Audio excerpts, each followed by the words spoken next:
এই এই বাচ্চাটাকে দেখছেন, তিনার কণ্ঠ অনেক সুন্দর।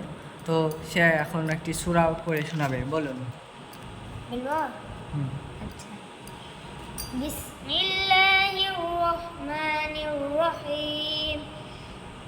সাব্বিহ ইসমা রাব্বিকাল আ'লা আল্লাযী খলাকা ফাসাওয়া ওয়াল্লাযী কদ্দারা ফাহাদা والذي أخرج المرعى فجعلهم غثاء أحوى سنقرئك فلا تنسى إلا ما شاء الله إنه يعلم الجهر وما يخفى ونيسرك لليسرى فذكر إن نفعت الذكرى سيذكر من يخشى ويتجنبها الأتقى الذي يصلى النار الكبرى ثم لا يموت فيها ولا يحيا قد أفلح من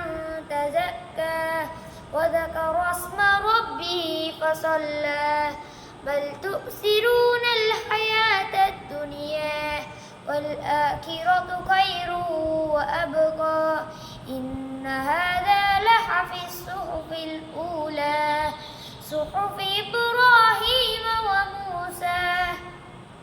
মাশাল্লাহ মাশাল্লাহ, অনেক সুন্দর কণ্ঠ, শুনতে পারলেন। সে কত বলল একটা সূরা। তো কোরআন কত পারা পর্যন্ত মুখস্থ হয়েছে? আমি কেবল কোরআন শুরু থেকে পড়ছি, তো তাই এখন পাড়া মুখস্থ হয়নি। আচ্ছা, আলহামদুলিল্লাহ।